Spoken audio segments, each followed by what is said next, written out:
Welcome, everybody, to the Liberty United Show. Freedom, faith, family. That's our motto.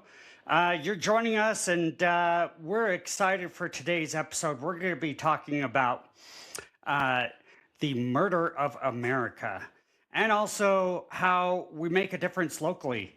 I'm excited to have with us our special guest, Sheriff Richard Mack. Sheriff, welcome. Thanks, Jake. Appreciate being on with you. I don't think you and I have done a show together before. No, we haven't. When I first met you, I had a show. Then I discontinued it when I started an organization. I was just doing podcasting, then started an organization. Couldn't keep up with both, but thanks to Sam Bushman, the true saint he is, he's helping me juggle both now. So it's good to have you on. Wait. What did you call Sam Bushman? The true what? A true saint. Oh, well, you're probably just talking about his membership in a church somewhere. Well, maybe we'll use some of the other parts. Agree with you. I totally agree with you. I've worked with him. I don't know how many years now, 25, 30, I don't know, but he's a good man. Absolutely. Well, you're probably one of the few people I know that has sued the federal government during the Clinton administration. You lived to tell the tale. Yeah. Let's brief everybody just really quick about your case that really made big news, and then we want to jump into this really intriguing book that I bought from you. Yeah. So well, first, there's a lot of people that sued the Clintons. But right. I was the only one to do so on a non-sexual matter. But yeah, this was the craziest piece of legislation to come out of Washington, D.C. in a long time. And it was the Brady Bill. And of course, it was a gun control scheme, as the Supreme Court called it. And it required the sheriffs nationwide, all of the sheriffs, to enforce it for the federal government for free without any negotiation.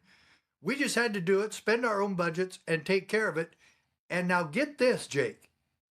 If we failed to comply, they said they would arrest us. Arrest us. Arrest the sheriffs. Arrest the sheriffs for simply telling the federal government, no, I don't work for you. I'm not doing it, and you can't tell me what to do. And I even asked the BATF agents who brought us our marching orders from the president and Congress, and I said, you guys know we don't work for you. Can you hire me?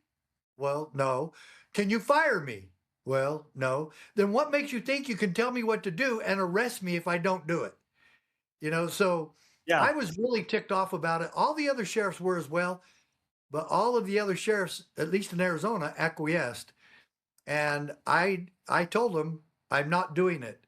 And I didn't know what I was going to do. I was the youngest sheriff in the state at the time. This is 1994, January 21st, 1994.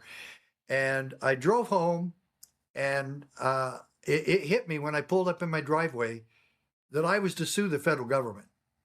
And I was scared. I didn't, I know the Clintons. I know their reputations. I know what they do to people. And I just was scared. But then I thought, you know what? I'm going to go in my house, and I'm going to tell that pretty little blonde girl that I'm supposed to sue the federal government, and she's going to blow her stack. And how did that go over? I was totally shocked. She must have had a bad hair day or something. But in all honesty, I think that she was touched with the same epiphany that I had. And I told her what happened at the meeting. She didn't understand all of it. I was talking real fast because I was still pretty emotional about it. And she goes, well, maybe now we know why you were supposed to be sheriff. And I thought that was really, I was really touched by that because she and I talked about the miracle of winning this election when I hadn't even lived there for 12 years. And I'd never worked in government in Graham County or anywhere in the state of Arizona. And I was just shocked that I won the election. And it was supposed to be. And then when I was reelected in 1992, I said, we asked each other, why the miracle of getting this job?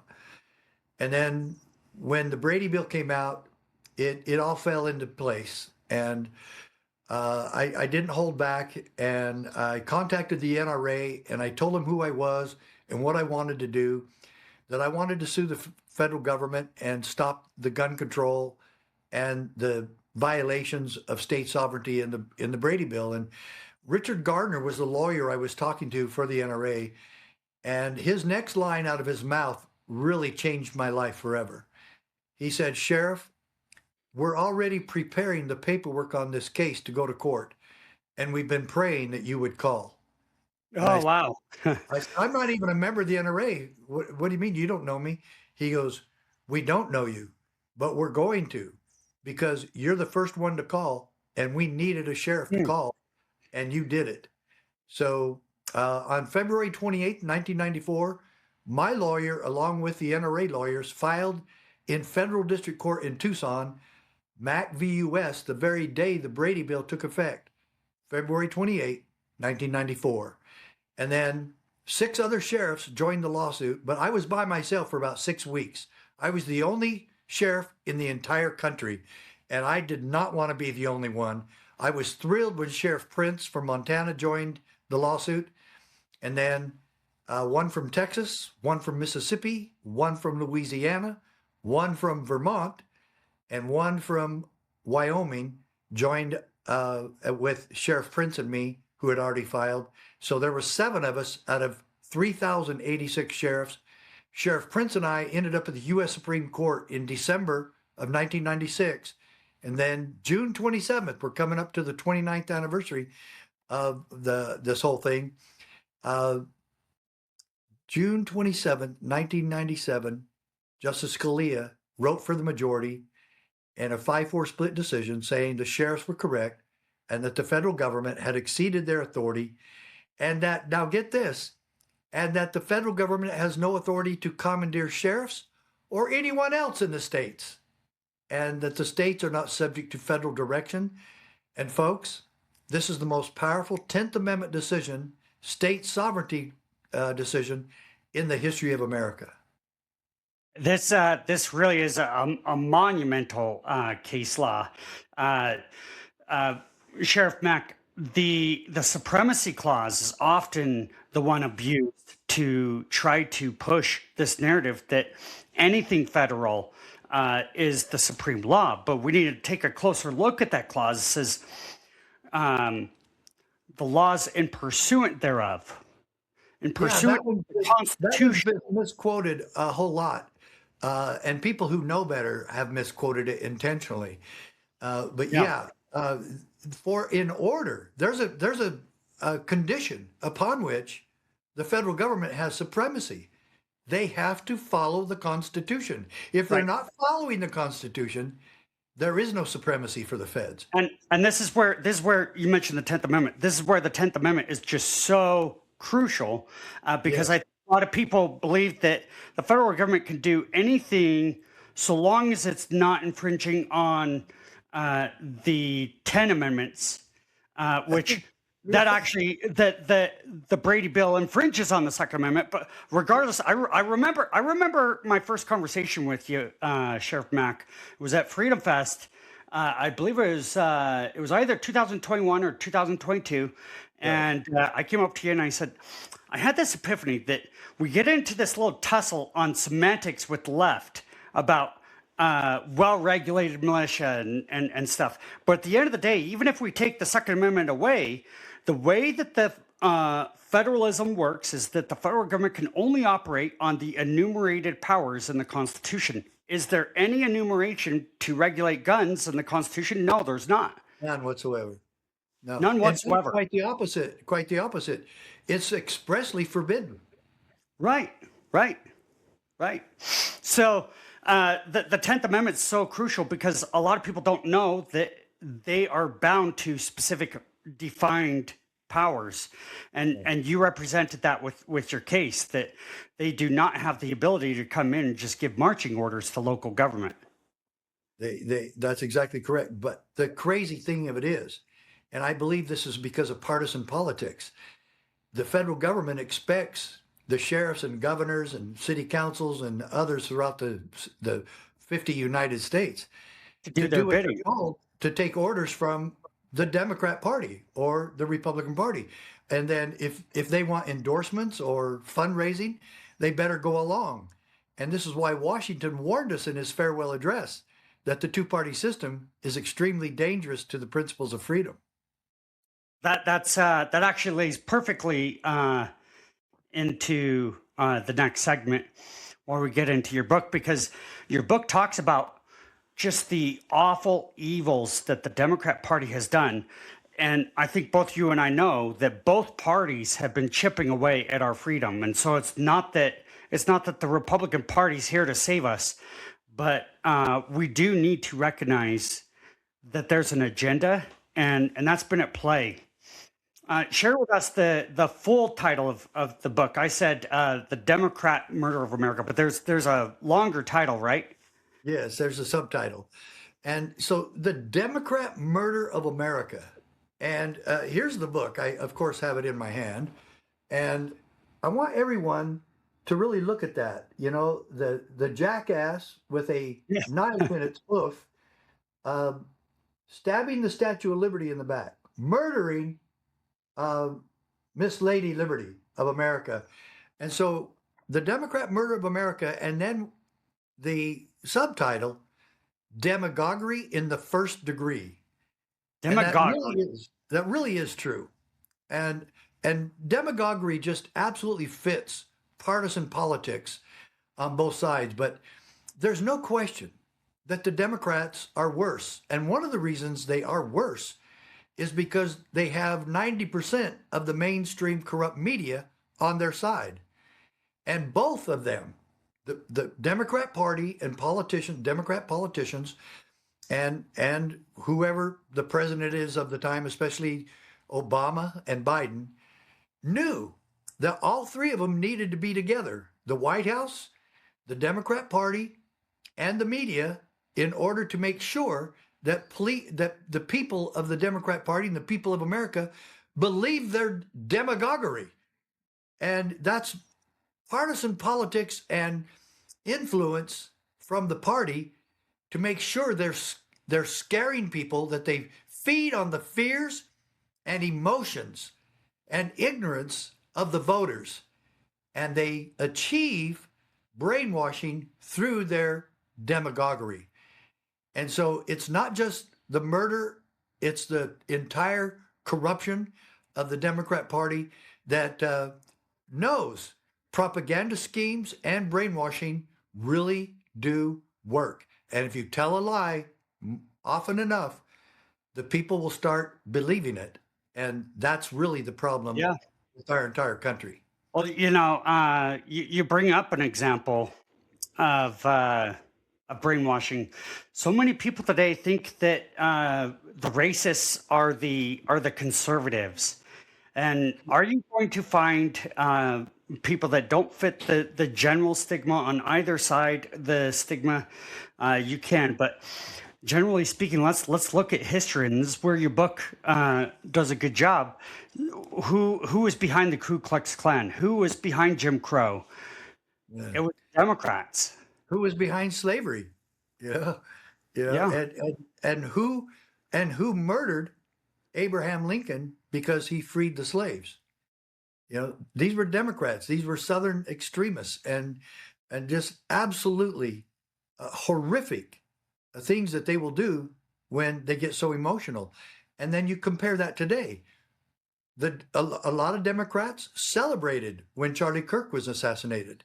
A lot of Democrats have taken polls and proved over and over that they think it's okay to kill a president or anyone else that gets in the way of their agendas. And it's not a majority, but it's way too many. It's like the people who took one of the polls was like 30% of the Democrats say, yeah, it's okay to kill if it promotes your agenda. And the rhetoric and the lies about President Trump, I believe they've had a hand in all of the assassination attempts on him. And so when the shoe is on the other foot and there's a rare case of violence from the right, oh, they go crazy over it. Say, oh, it's because you guys are bad mouthing the president and you guys are spewing all this hate and you need to calm down. But when they do it, it's fine. And look, let's be real here. Everything the Democrats accuse Trump and the Republicans of doing, they are doing and have been doing for a long time. Projecting. Yeah, correct. Yeah.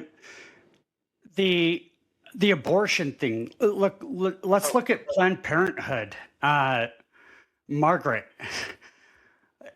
people don't know the intentions behind starting Planned Parenthood was a genocide. Yeah, for blacks. Right.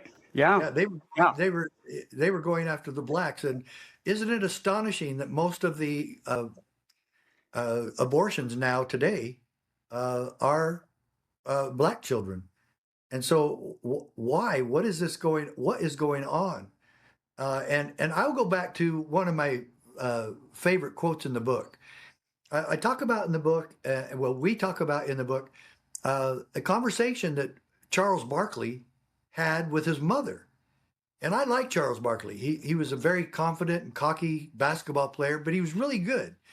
And I always liked his style of play. He was very aggressive, but he wasn't pushy. I mean, he didn't push, and he was very strong. He didn't push his weight around. He took advantage of his physical strength. But I really liked him as a player, and I played basketball myself, and I loved it, and I love watching him. I don't care for basketball in the NBA too much anymore. The money and their political motivations have gotten in the way, and it just doesn't seem right anymore.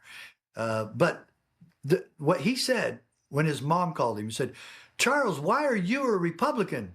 Well, he could explain that very easily, because the Democrats never do anything. They come around at election time and promise all this stuff, and nothing ever changes. And so his mom said, "Charles, don't you understand? The Republicans only care about the rich people." And what did she just quote? She quoted a talking point and a propaganda scheme and a brainwashing demagoguery scheme that the Democrats have been using for a long time. That they only care about rich people. And he said, "Mom, hold on a minute. I'm very wealthy, Mom. I'm very rich. And you know I am." And she paused for a minute, and then he explained it. "Mom, the Democrats haven't improved anything. Tell me where they've done anything." And so if you really look at history, you can see that the Democrats have to use demagoguery because their accomplishments are the quote in the book. Let me tell you what the quote in the book says. Yeah. The only real authentic accomplishment of the Democrat Party is that they've reached a new level of degeneracy. And that's true. And this is all we get from them is negative baloney, negative crap, and nothing that resembles the Constitution ever, especially regarding their push for gun control. And they act like they have the authority to do that when they absolutely have none. Zero. I think it's fascinating and actually it inspired you used this term demagoguery. It is totally the politics of today. Just trying to push people into a narrative by pushing emotional hot buttons. And unfortunately, they know that people will fall for it because nobody understands principles on either side.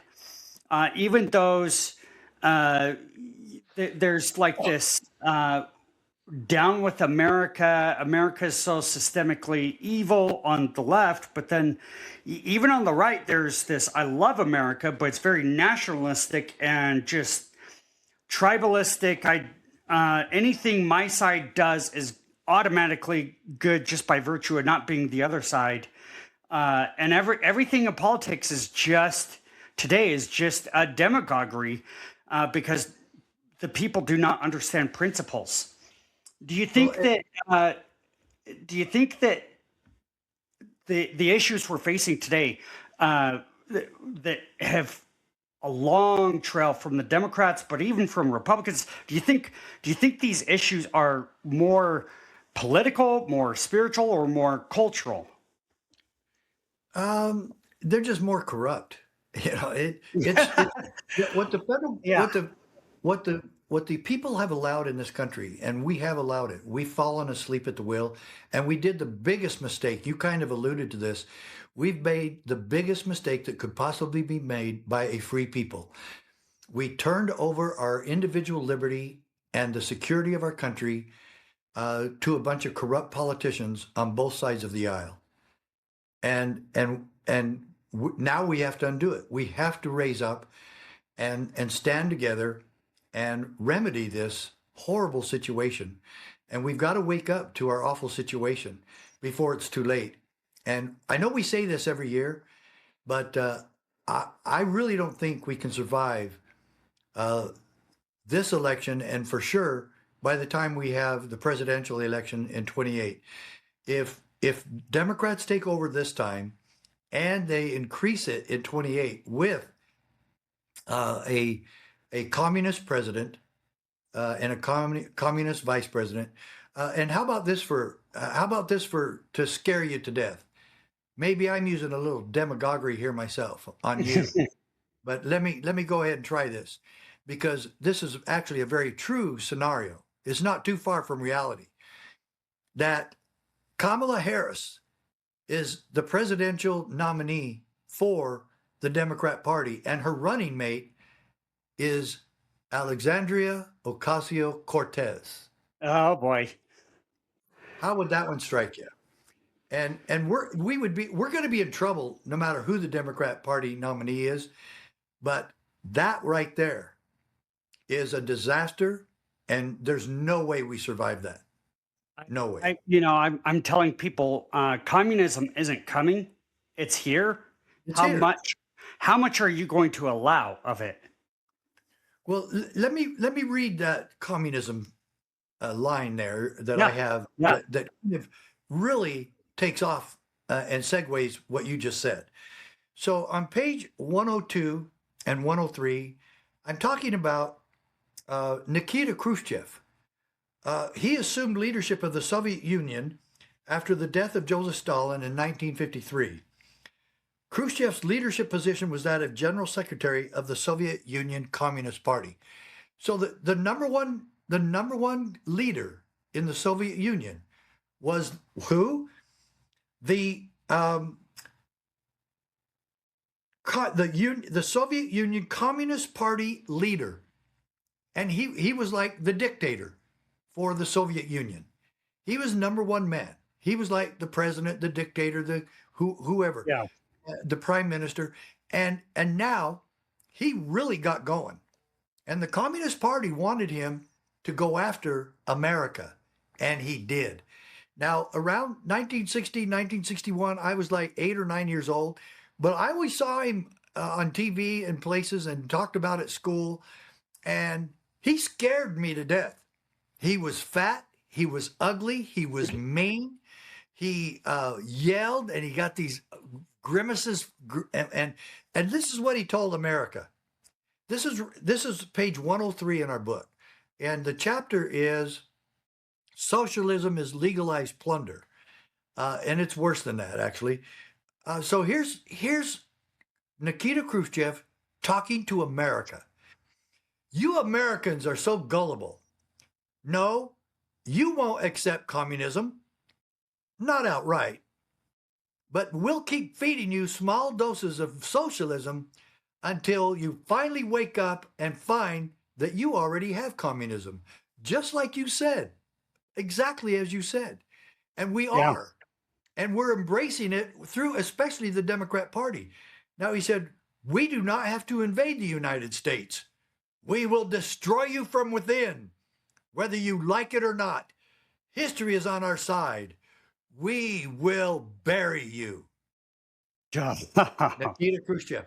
Now, the problem with this is really the absolute icing on the cake for the Democrat Party.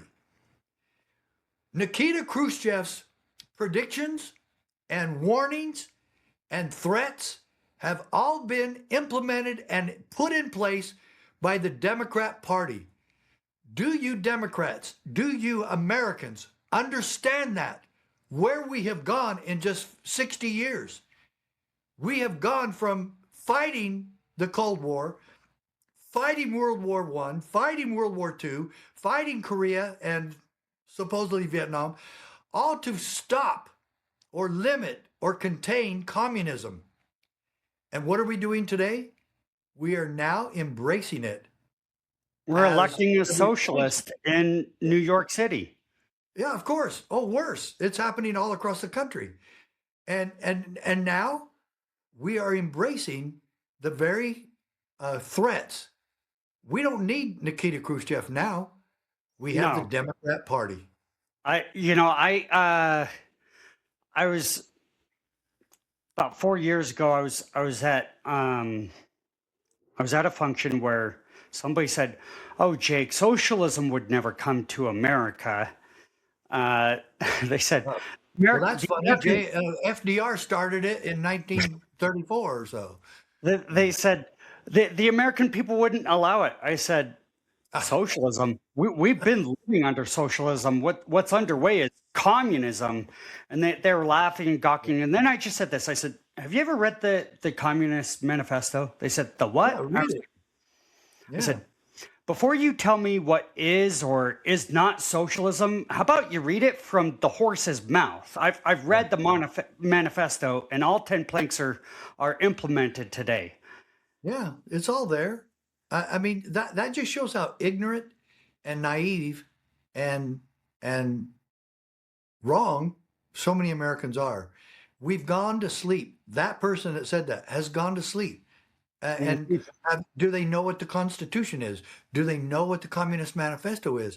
And do they know what's going on today? Obviously not, because FDR started socialism and communism, 85 years ago? Yeah, I want to read a quote that's attributed to you. Okay.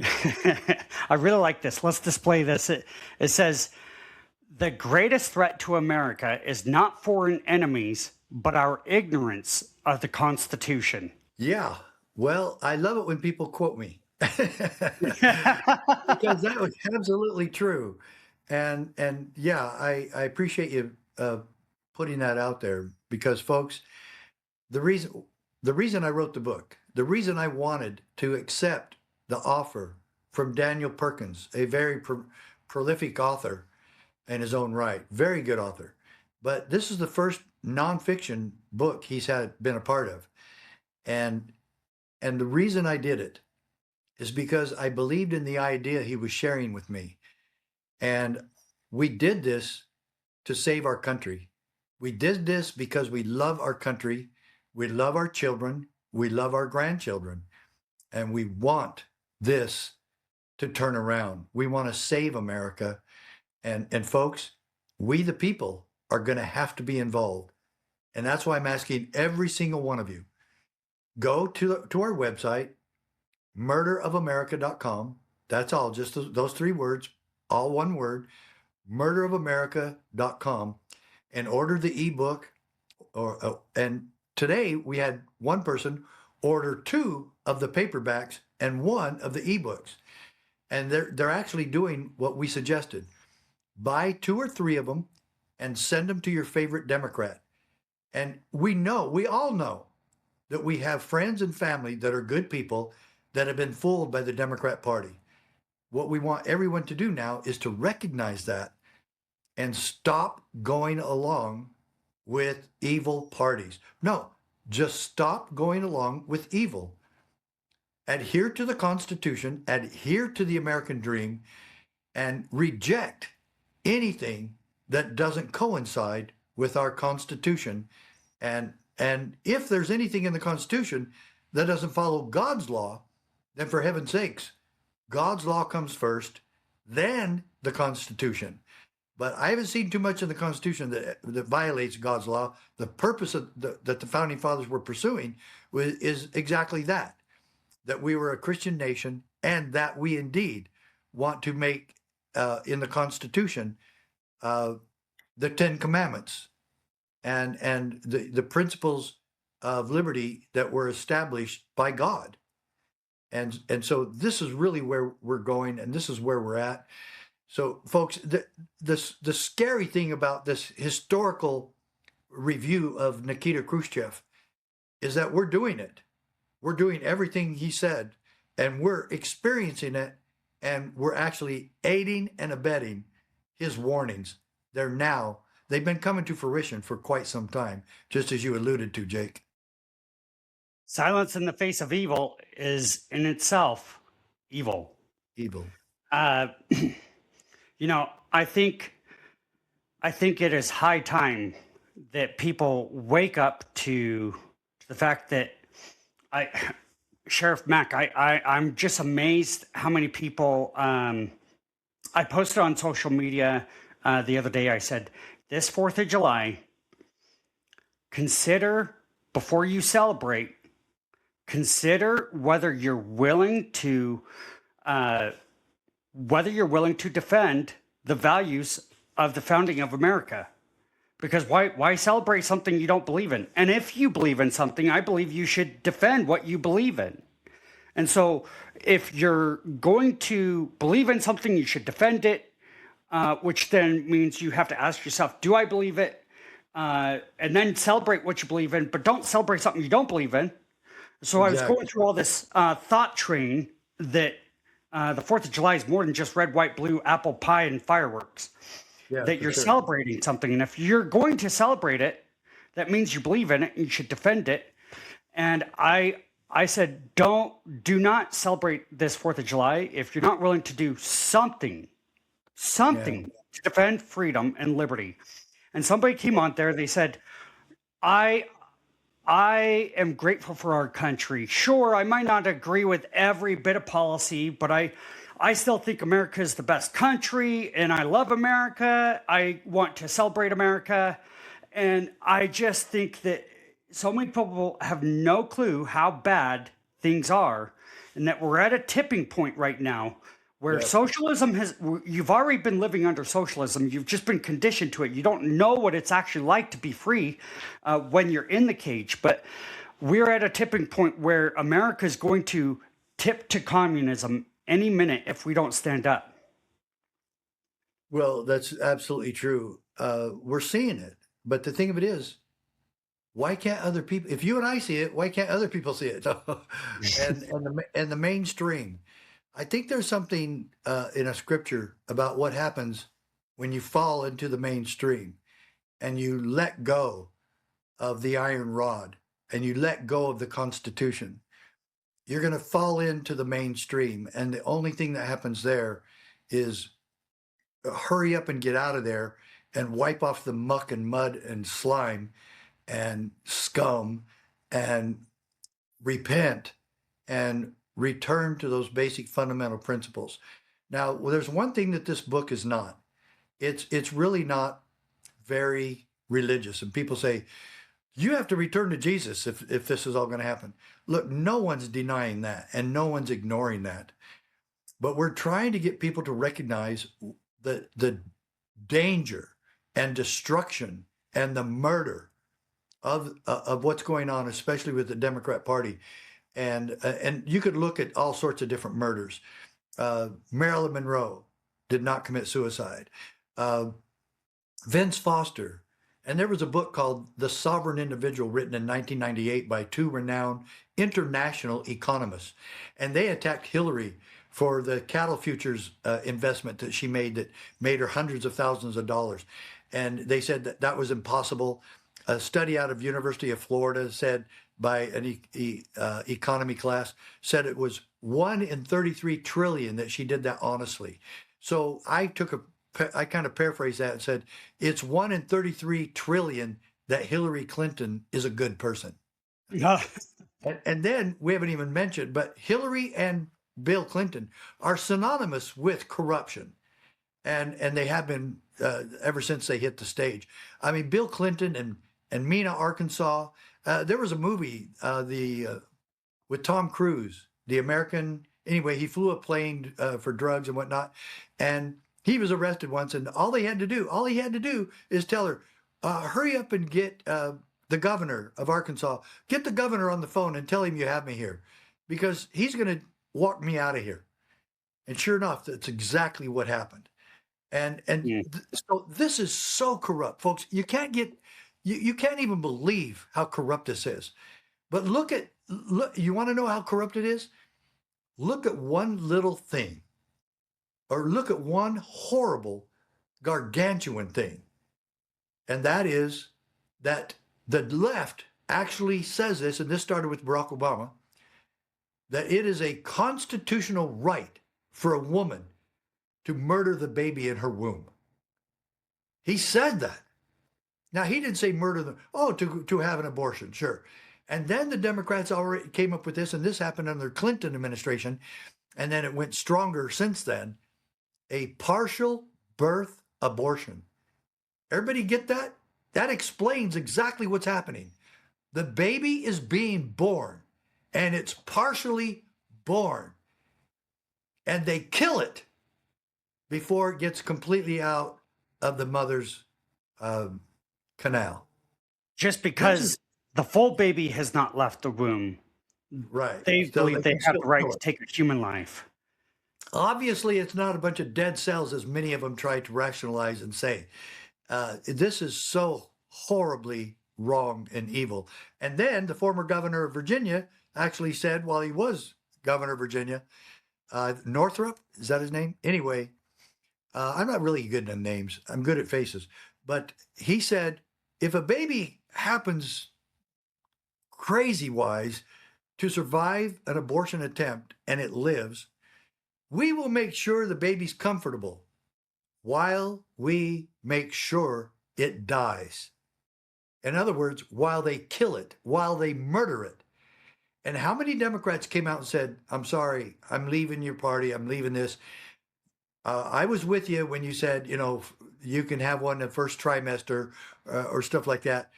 But this partial birth abortion thing and killing a baby after it's born, no, sorry." You never heard that from anyone. Maybe somebody did it, but you never heard a leader in the Democrat Party ever refute or disagree with what the Virginia governor said. And folks, this is how debased and degenerate we've become in this country. We have to see it. We have to wake up. And we have to do something about it, my friends. We must do something about it, or America is dead. And as Reagan said, if freedom leaves America, there's nowhere else to go to. There's nowhere on the earth to go to. That's right. Let me ask this question, and then we'll begin to wrap up. Appreciate your time. Let's say hypothetically, by some crazy miracle, we were able to whitewash Washington, D.C. tomorrow. Could we sustain liberty if there's families that do not understand principles? Well, what do you mean by whitewash? You mean completely replace everyone in Congress, or actually Completely replace all the corrupt politicians? Can we sustain liberty long term if we don't have families that understand liberty? No, not going to do you any good. It'll just be replaced by other people that are going to be doing the same thing or worse. And we've actually experienced that a lot. The only thing that changes is the name on the door. Very little political structures are changed or altered because once they get in there, they just follow the leader, do what they're told. And there's very few independent representatives in the halls of Congress that actually will do what the Constitution requires. We had one, and he was just booted out. That was Thomas Massey. Thomas Massey, yeah. I've had some not so pleasant experiences with him that I've shared with Sam before, and I won't bring him up here because if he was running for president, I would still vote for him. Same with Rand Paul. I've had some bad experiences with him. But still, I know that those two men really love the Constitution. And I guess everybody makes mistakes, but the mistake they made with me, and it wasn't about me, it was about innocent people in prison. And they gave me lip service and never did anything about it, either one of them. And I've always been shocked by it. And Mm. so when people bring Rand Paul up and Thomas Massey, I get a little bit cringy. My neck starts to twitch a little bit because they've made some drastic mistakes as well.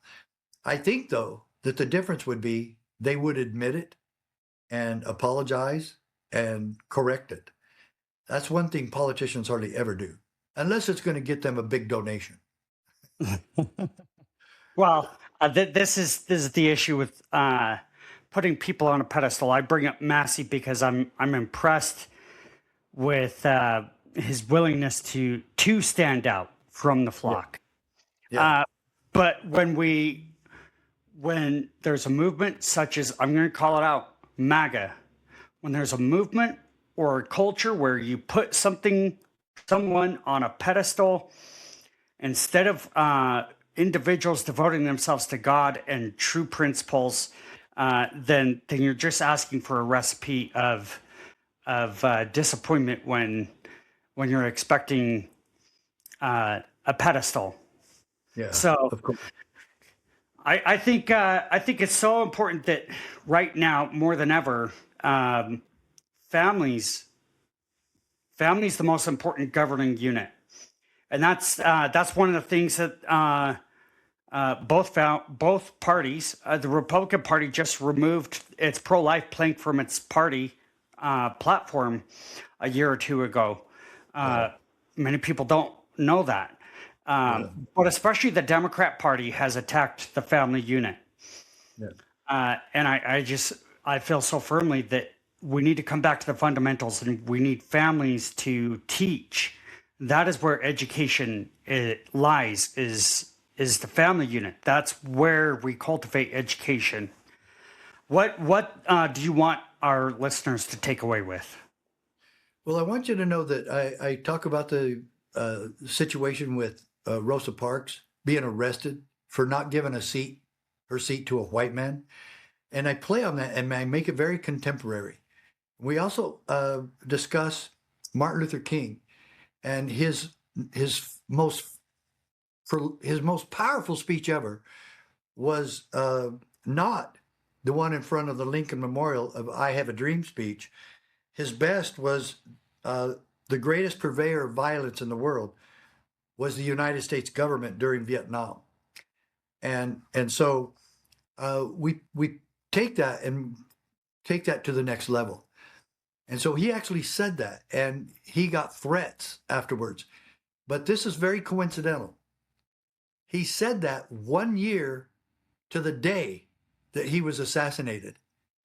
And the King family, Mrs. King, his widow, sided with James Earl Ray, who at first confessed to the murder and then recanted and wanted a trial. The King children and his wife testified in court where he actually appealed that, and the courts were trying to decide whether or not to give him a trial. And she said, "You've got to give this man a trial." She testified in his behalf. And the reason is because they believed he did not do it. And they wanted the truth. And yet the government refused to allow the accused, like Lee Harvey Oswald. They made sure he didn't get a trial. They made sure James Earl Ray did not get a trial. And the King family said the United States government had something to do with this. And they even mentioned J. Edgar Hoover. And so all that's in the book. Folks, we tell it like it is. We tell the truth in here. And we made a very horrible, offensive title and cover so that we would get your attention. Now that we've got your attention, read the book and join us in this holy cause of liberty. It's time. It's our time. We've got to take America back. It's been 250 years, but she's been dying for the last 70, 80 years. And she's on her deathbed right now. We've got to revive her. And it's going to take CPR, constitutional principled resuscitation. Let's join together and save our country and make a place where our children can be free and our grandchildren can be protected.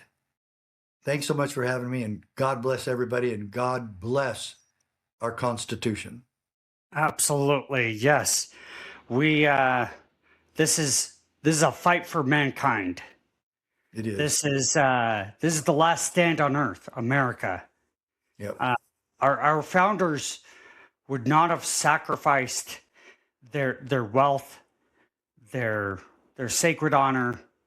They would not have sacrificed all that just to start another country. This was about liberty and this was special. freeing mankind from thousands of years of oppression, and we have a duty, folks, to stand up, as Sheriff Mack said. Thank you for your powerful witness today, and I can't wait to read more in the book that you autographed for me. Get your copy, guys. Download it, start reading it while you're waiting for the paperback to arrive. Order 2 copies, one for yourself and one for a friend. Absolutely. Do it, folks. And we'll get you both. And people are ordering both, but we need this to increase 100 times. So everyone, just go to the website, murderofamerica.com, murderofamerica.com, one word, and do what you can to get this book throughout the country. Every American home should have that book in it. Well, folks, I want to remind you that Liberty United's nonpartisan. I'll call out corruption in the Republican Party. I left the Republican Party in 2019, so it's been 7 years now. The book is a reminder, bigger picture, just the culture we're in right now, and we are all about principles over politics. In order to know where to go, we have to know where we're at right now. And this book will tell us where we're at right now. Thank you, Sheriff. We appreciate your time. Tune in with us next time, folks, on the Liberty United Show. We'll see you next. Every day, Americans are told to hate each other while the people in power keep winning. But what if there's another path? What if Americans could come together and take this country back peacefully before it's too late? The Democrat Murder of America, Demagoguery in the First Degree, exposes the corruption, manipulation, government failures, and political games pushing Americans further apart while our country slips deeper into crisis. Inside, you'll discover powerful insights into political hypocrisy, media bias, government overreach, the national debt crisis, and the growing culture of division destroying trust in America. More importantly, this book offers a call for peaceful action, accountability, unity, and restoring the values that once made this nation strong. If you're frustrated with the direction of this country and looking for answers outside the mainstream narrative, this book was written for you. Join fellow Americans who still believe this nation is worth fighting for. Available now at murderofamerica.com.